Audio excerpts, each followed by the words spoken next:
Peter lived in the village with his mother, and his mother was the proudest mother that ever was. She was well into her 40s before ever she gave birth to the child, and she considered him to be her little miracle. She didn't like the pet to play out with the other children in the village, as she was too afraid of him getting dirty. She thought that he might get an infection if he cut or grazed himself, so she kept him indoors. Every Sunday she would dress him up in a little suit and walk with him to the vicarage for the Sunday service. She put the poor little pet in a dicky boat and squeezed his hand tight so that he wouldn't stray from the path. They sang songs and Peter would shake hands with the congregation. On the lead up to Peter's 6th birthday, she made her son the loveliest cake there ever was. And she thought to herself, what harm could come if I invited some of the village children to a little tea party? So they sat together and made some invitations for that Sunday. They invited some of the village children to come to their little house and celebrate. The children came to the party. They didn't really know Peter because his mother had never let him play with them.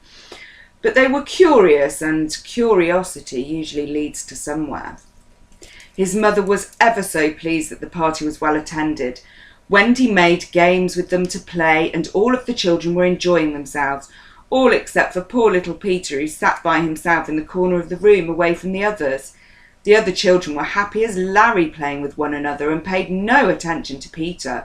So when the little pet got up and went to his bedroom, not a single soul noticed. It's a shame, really, because it was Peter's party after all. He got very curious, cross up there in his room, and he began throwing himself on the floor in a rage, all tears flying down his little face. Suddenly he heard a little knock on the window. He looked around and there isn't a thing there. He wipes his little face and goes to look out of the window. Nothing. Nothing at all there that could have done that knocking. He opens the latch and lifts the window up and sees a little girl down below. All dirty and scruffy she is, and she's holding a cup out to him. Little Peter climbs right out of his bedroom window and down the vine. He lands with a thump, and when he looks up she's smiling at him. He walks towards her, but she turns and goes in through the gardens of the other houses. He follows her and she beckons him. He gets annoyed, because every time he gets close she goes in another direction, and eventually they come to the edge of the forest and she takes him deeper and deeper in. In the meantime, Wendy is lighting up the wonderful birthday cake and carrying it into the room for the other children. She notices that little Peter isn't there. She blows out the candles.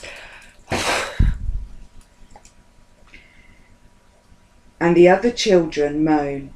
She runs up the stairs frantic and finds the window wide open and a big wind blowing everything around in the room.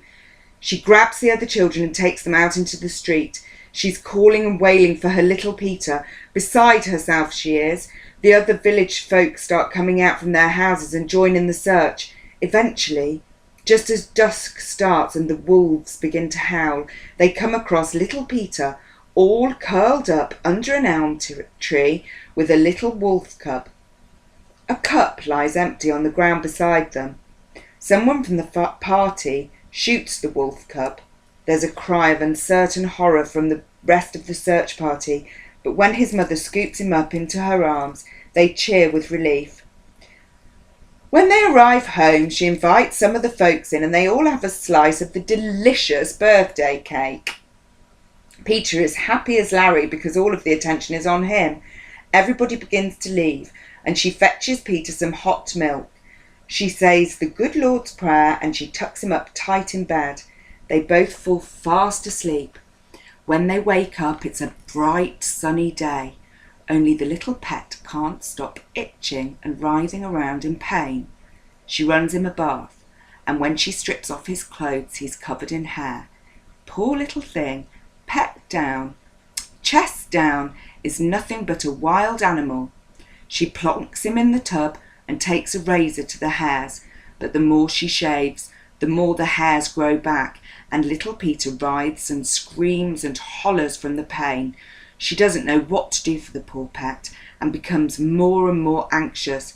She boils up the kettle and pours it into the bath. She must have done about 20 trips with that boiling kettle. She's shaving and the hairs are growing back. Hours go by and eventually she gives up and falls asleep on top of the pile of hair. Sunday comes and goes, and no one makes sight of them at church. So the vicar goes to the house, and when there's no answer, he breaks down the door. He can't believe the state of the lovely house, and the culprit is a little wolf cub running around chewing on the curtains and anything else it can find. The vicar finds poor Peter laying out flat as a pancake on a mountain of hair. Peter's mother laying out flat as a pancake on a mountain of hair, half chewed to pieces she is.